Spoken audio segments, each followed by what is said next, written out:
Hello and welcome back to All Things Money. I'm your host for the show, David Blain. We thank you for joining us today. If you missed the first two segments, go to our website at www.dlblain.com.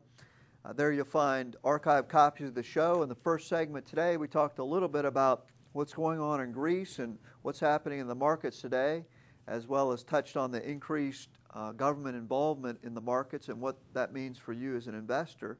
Last segment, we talked a little bit about yet another large hedge fund that has blown up, the MF Global, run by John Corzine, the former Democrat governor of New Jersey, who also used to run Goldman Sachs, blew up, and now there's hundreds of millions of dollars missing.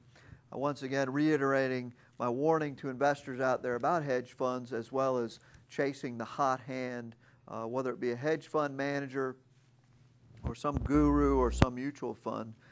I thought that we would shift gears here for this third segment a little bit and talk about some of the things with education that's going on today, what it means for the economy. We saw President Obama recently announced that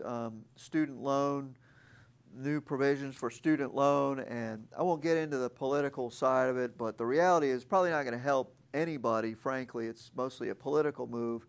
Not only that, but do we really want to get into forgiving debt for people? Is that the direction that we want to go in this country? I personally think it's a bad thing to have somebody take out debt and then them be absolved of it, that they knew what they were getting into. But anyway, that's not the solution is not readily apparent. I would like to propose something I've talked about a lot on the show, and how it relates to what we do is when you're planning for college and saving for college, we see some people that they essentially sacrifice their own future for their child to go to college. And a perfect example of this student loan debacle is somebody that I know of. Their son wanted to go to college they wanted to be a video game designer, and certainly a growing industry out there. And they co-signed approximately $100,000 worth of student loans so that their child could become a video game designer. Now, according to the scenario out there, that the student loans is a good thing. I mean, the kid, he went and got a college degree, he's got a degree in video game design, and that, is a net positive for our country, and that we as a country should pay for that. And if they can't pay back that student loan, well, that's okay, we can just forgive it. I would submit to you that it's not a good thing. And in fact, the Woodrow Wilson International Center for Scholars has a new article out that I thought was very interesting. It's called Is College for All?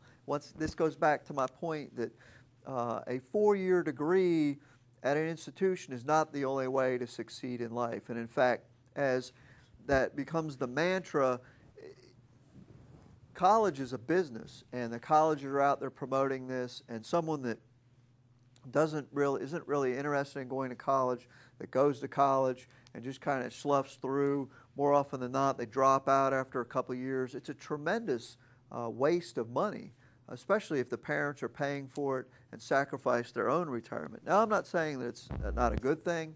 I mean, I went to college, my siblings went to college, but you've got to go for the right reasons, and you've got to be committed to it.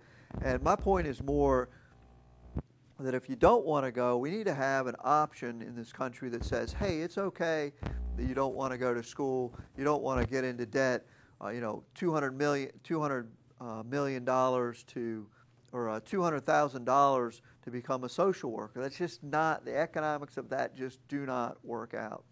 And this study that came out by the Woodrow Wilson Center is suggesting that we have compulsory and free education through the 14th grade.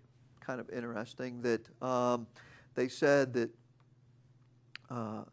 freshman year of college is little more than grade 13. Starting around grade 10 and continuing through roughly the first 2 years of college, students make the transition from acquiring foundational skills to applying them in pursuit of broader knowledge in math, language, humanities, physical, and social sciences. They're also what they call the leakiest segment of the education pipeline, a time where students drop out of high school, fail to enroll in college, and drop out of college by the hundreds of thousands every year. And so their solution would be to make through grade 14 compulsory and try to get students through this time where some people drop out of high school, which is certainly not a good thing, as well as sort of try college and drop out, which also is not a great thing because they end up going into debt, a lot of them. And I think that it would help with giving people skills to succeed outside of the 4-year degree. What we see in the marketplace is exactly what's happening, is that for one of the first time in history, now certainly people with high school degrees are getting hurt, or without high school degrees are getting hurt the most in the unemployment today. But what we see is a lot of people with college degrees, especially in the humanities and social sciences, that they can't get jobs. A lot of those jobs are themselves back in the educational system, and we see that they can't get jobs. Certainly not to justify the cost of a $30,000-$40,000 a year college degree. And so what this study is proposing is that we make this time period between the 10th and say 14th grade mandatory once again. You can't drop out of high school, and it would better equip our young people for the future, not only for those that wanted to continue to go on to college, but address our needs for vocations.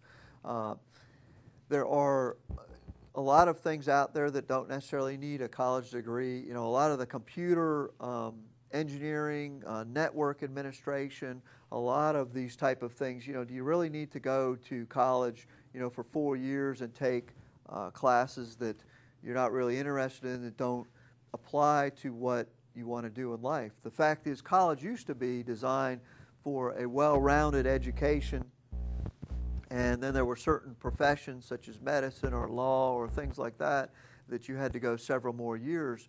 But we see that a lot of people, they have an interest in something, they just don't have an interest in 4 years worth of general studies and topics that they're not interested in, and we should probably come up with some sort of a plan so that they could. Well, anyway, that's about the end of the show today, but the point of that is, if you're a parent thinking about planning for college, give it some thought and don't just automatically sacrifice your own financial future to send your kids to a 4-year institution. So for All Things Money, I'm your host, David Blain. That concludes our show for today. I hope you will join us again next week at the same time on the same channel. The proceeding was a paid program. The opinions expressed are not necessarily those of WNBU and Inner Banks Media.